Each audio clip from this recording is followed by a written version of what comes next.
శ్రీ కేరళ దుర్గాంబిక జ్యోతిష్యాలయం పండిత్ కిరణ్ శర్మ భార్యాభర్తల సమస్యలు, స్త్రీ పురుష వశీకరణ, సంతాన సమస్యలు, ఆర్థిక సమస్యలు, ఆకస్మిక ధన ప్రాప్తి, శత్రుపీడ, ఇంట్లో అశాంతి, స్త్రీ పురుషులకు ఏ విధమైన ఇబ్బందులు ఉన్నా అతి త్వరలో పరిష్కారం చేయబడును. Contact number 9535413685. Hi friends, welcome to our health videos. Friends, ఈ రోజు మనం ఈ వీడియోలో ప్రపంచాన్ని చుట్టుముడుతోన్నటువంటి మహమ్మారి మూడవసారి తన విజృంభణ కొనసాగించబోతోందని నిపుణుల హెచ్చరికల గురించి తెలుసుకోబోతున్నాం. దానికంటే ముందు మీకు మా రిక్వెస్ట్, వీడియోని చివరి వరకు చూడండి, అప్పుడే మీకు పూర్తిగా అర్థమవుతుంది. అండ్ వీడియోని లైక్ చేయడం మర్చిపోకండి. మీ లైక్ మాకు మంచి సపోర్ట్ మరియు ఎంకరేజింగ్ గా ఉంటుంది. ఈ మూడవ ప్రమాద ఘంటికను ఎప్పుడో మోగించింది మహమ్మారి. అయితే ఎప్పుడు వస్తుందో తెలియక ప్రస్తుతం అందరం అయితే సతమతమవుతున్నాం. కానీ చాలా వరకు ఇది వచ్చేసినట్టే అని, కొంతమంది రావాల్సి ఉంది, వచ్చేటప్పుడు ఇలాంటి సిమ్టమ్స్ అన్ని ఉంటాయని చెప్తూ వస్తున్నారు. మేము కూడా చాలా వీడియోస్ మీకు అందించాం. అయితే ప్రెసెంట్ ఇంకా డెల్టా ప్లస్ వేరియంట్ ద్వారా ఈ యొక్క మహమ్మారి తన ప్రమాద గంటికలను మ్రోగించుకుంటూ వచ్చేస్తోందని, అది ఎంతో దూరంలో లేదని ప్రస్తుతం వైద్య నిపుణులు మరియు పరిశోధకులు చెప్తున్నటువంటి మాట. దానికి సంబంధించి పూర్తి వివరాలను మనం ఈ వీడియోలో తెలుసుకుందాం. మహమ్మారి తన యొక్క మూడవ ప్రపంచనాన్ని ఈ ఏడాదిలోనే కొనసాగిస్తోందని అంచనా వేస్తున్నారు నిపుణులు. కారణం, ఈ యొక్క మహమ్మారికి సంబంధించిన జాగ్రత్తలు మనం ఇప్పటి వరకు ఏవైతే తీసుకుంటున్నామో వాటిని ఏమాత్రం కొద్దిగా విస్మరించినా కూడా మనం ప్రమాదం కొని తెచ్చుకున్నట్టేనని వైద్య నిపుణులు చెప్తున్నారు. కొత్త వేరియంట్లు లేకపోతే సెకండ్ వేవ్ లో నమోదైన కేసుల్లో సగం మాత్రమే నమోదయ్యే ఛాన్స్ ఉందంటున్నారు. అలా కాకపోతే మాత్రం తీవ్రత చాలా ఎక్కువగా ఉండే ప్రమాదం ఉందని వార్నింగ్ ఇస్తున్నారు.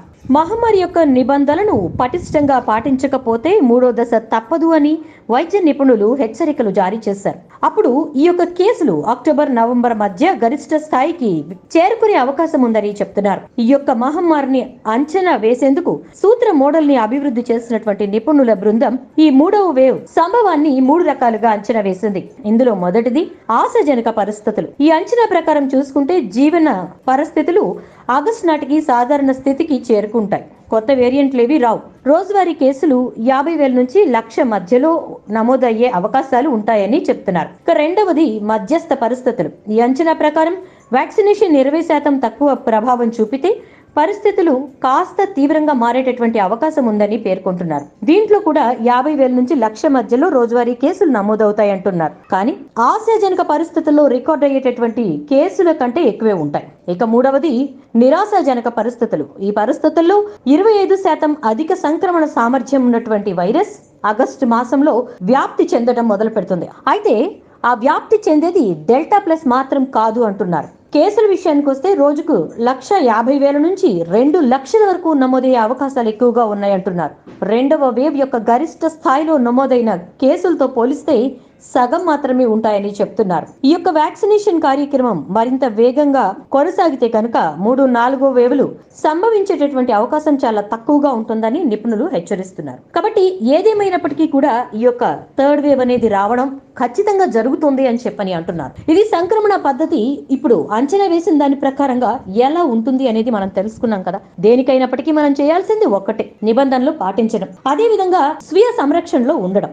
ఖచ్చితంగా జాగ్రత్తలు పాటించుకుంటూ మనం శానిటైజేషన్, మాస్క్ వాడడం, అదే విధంగా సోషల్ డిస్టెన్స్, వీటితో పాటుగా వీలైనంత వరకు వ్యాక్సినేషన్ కి తొందరగా వెళ్లి వ్యాక్సిన్ వేయించుకోవటం, వీటన్నిటిని పాటించడం ద్వారా ఈ యొక్క థర్డ్ వేవ్ ని సమర్థవంతంగా మనం ఎదుర్కోగలుగుతాం. సో ఫ్రెండ్స్, ఇది ఈ రోజు వీడియో నచ్చిందా ఫ్రెండ్స్? నచ్చితే తప్పకుండా ఈ యూస్ఫుల్ ఇన్ఫర్మేషన్ కి ఒక లైక్ ఇచ్చి ఇతరులతో కూడా దీన్ని షేర్ చేసుకుంటారని ఆశిస్తున్నాం. అండ్ ఫ్రెండ్స్, ఇప్పుడే ఛానల్ చూస్తున్నట్లయితే సబ్స్క్రైబ్ చేసుకుని పక్కనే ఉన్న బెల్ ఐకాన్ లో ఆల్ ట్యాప్ చేయండి. Thank you.